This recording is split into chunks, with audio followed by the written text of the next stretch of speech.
तो दोस्तों, कैसे हैं आप सभी। उम्मीद करता हूँ आप सब बहुत अच्छे होंगे और मैं तैयारी बहुत अच्छे से कर रहे होंगे।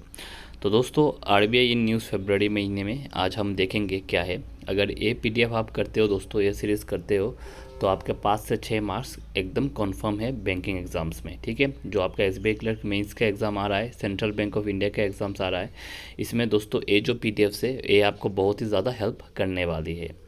तो विदाउट एनी डिले हम वीडियो में आगे बढ़ते हैं। दोस्तों, आरबीआई ने इम्पोज किया है पेनल्टी सिटी बैंक के ऊपर, और सिटी बैंक कितना अमाउंट का, 39 लाख का। ठीक है, तो किस लिए दोस्तों आपका जो है पेनल्टी इम्पोज किया गया है, क्योंकि उन्होंने जो है जो क्रेडिट इन्फो है अपना, जो प्राइवेट होता है क्रेडिट इन्फो, वो किसी थर्ड पार्टी को दे दिया था, यानी डाटा ब्रीच जिसे हम कहते हैं।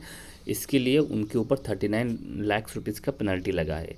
और अगर हम सेक्शंस की बात करें, एक कौन से सेक्शन के अंडर में लगा है, 47A1 बैंकिंग एक्ट 1949 के अंदर। ठीक है दोस्तों, चलिए।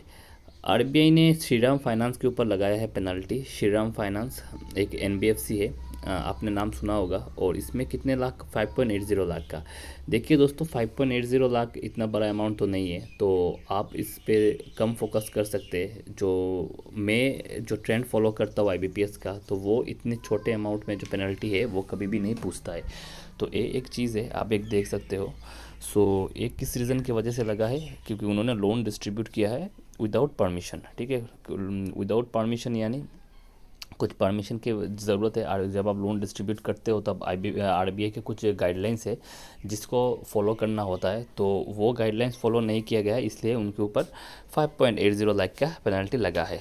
और यहाँ पे आप देख सकते हो एनबीएफसी के ऊपर कौन सा सेक्शन में, 58G 58B और आरबीआई एक्ट 1934 के अंदर ये पेनल्टी लगाया गया है। अब हम आते हैं हमारे तीसरी न्यूज़ की ओर, और ये न्यूज़ है हमारे उज्जीवन स्मॉल फाइनेंस बैंक के ऊपर आरबीआई ने लगाया है पेनल्टी। और पेनल्टी अमाउंट 6.70 लाख, इतना बड़ा अमाउंट नहीं है ये। और लोन एग्रीमेंट अच्छी तरीके से नहीं किया जो बोरोवर के लिए, जो बोरोवर जो है उनको लोन देने के टाइम। इसके लिए लगाया गया है, और इसे 47A1 और बैंकिंग एक्ट 1949। ठीक है, अभी हम आते हैं दोस्तों, आरबीआई ने पेनल्टी लगाया है नैनीताल बैंक के ऊपर। नैनीताल बैंक के ऊपर 61.40, इट इज़ इम्पोर्टेंट, तो आप देख लेना 61.40 लाख का। और इंटरेस्ट रेट जो है, एडवांसेस यानी लोन को हम बोलते हैं एडवांसेस, इंटरेस्ट रेट जो है वहाँ पे कुछ हेर फेर किया गया है नैनीताल बैंक द्वारा, और इसके कारण उनको 61.40 लाख का पेनल्टी लगाया गया है। और ये भी 47A1 बैंकिंग एक्ट 1949। ठीक है, आरबीआई ने लगाया है पेनल्टी करूर वैश्य बैंक के ऊपर। करूर वैश्य बैंक के ऊपर जो है 8.30 लाख का पेनल्टी लगाया गया है। और यहाँ पर भी लोन में कुछ मिसमैच हुआ था, उसके लिए बस ये याद रख देना कि लोन में कुछ मिसमैच हुआ था। और ये कौन सा, 47A एक्ट 1949। जब आप किसी बैंक पे आप पेनल्टी लगाते हो तब हमेशा आप याद रखना 47A बैंकिंग एक्ट 1949 लगेगा। ठीक है, तो ये बात भी आप याद रख सकते हो। फेडरल बैंक के ऊपर ये इंपॉर्टेंट है, फेडरल बैंक के ऊपर लगाया गया है पेनल्टी, और पेनल्टी का अमाउंट है 27.30 लाख। और नॉन कॉम्प्लाइंग आरबीआई के कुछ जो डायरेक्शंस रहते हैं अलग अलग सेगमेंट्स में, उसको फॉलो नहीं किया गया है, इसके लिए 27.30 लाख का जो है पेनल्टी लगाया गया है। Next, RBI impose penalty on JM financial. ठीक है, home loan limited, JM financial के ऊपर दोस्तों जो है आरबीआई ने लगाया है पेनल्टी। और होम लोन डिस्ट्रीब्यूशन में कुछ गड़बड़ी है, गड़बड़ी किया गया है वहाँ से जेएम फिनेंशियल वाला, और उसके 1.50 लाख, बहुत ही छोटा अमाउंट है, आपको याद नहीं रखना है। आरबीआई ने इम्पोज किया है पेनल्टी नैनीताल बैंक के ऊपर, नैनीताल बैंक, सॉरी यहाँ पे थोड़ा गलती हो गया, तो नैनीताल बैंक नहीं होगा, यहाँ पे इक्विटी स्मॉल फाइनेंस बैंक। ठीक है, इक्विटी स्मॉल फाइनेंस बैंक के ऊपर पेनल्टी लगाया गया। ये इंपॉर्टेंट है, 65 लाख।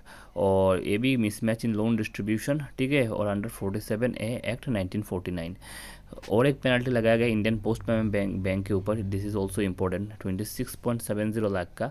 और यहाँ पे आपने देखा ही होगा, जो पोस्ट ऑफिस वगैरह में कस्टमर सर्विस बहुत ही पोर रहता है, और इसके लिए उनके ऊपर जो पेनल्टी है लगाया गया है।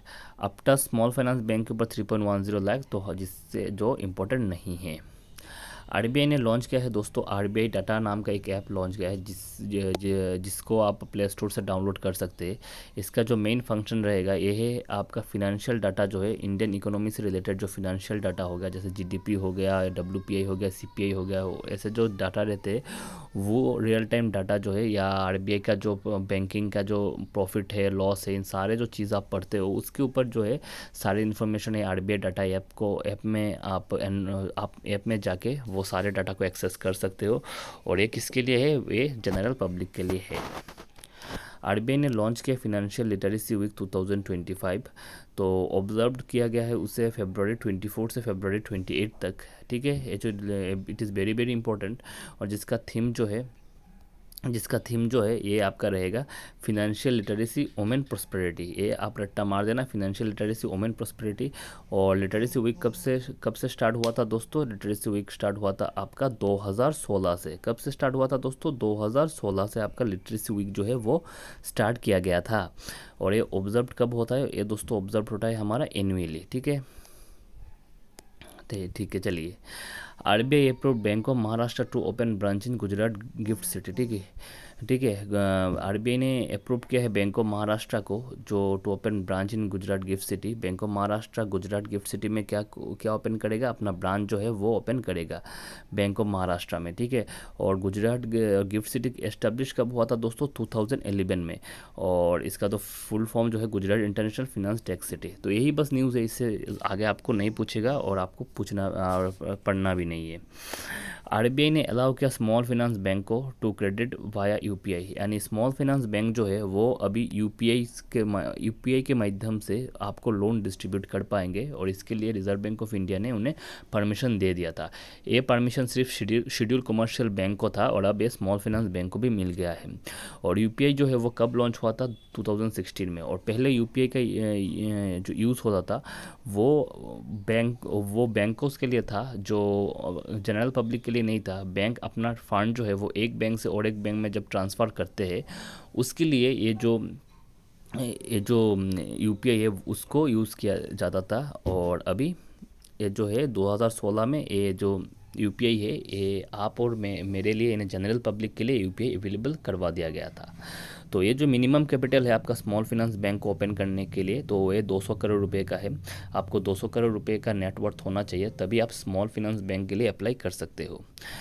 आरबीआई ने अप्रूव किया है इस बस को to operate as online payment aggregator. Online payment aggregator के रूप में इस बस को आप अप्रूवल दे दिया गया है।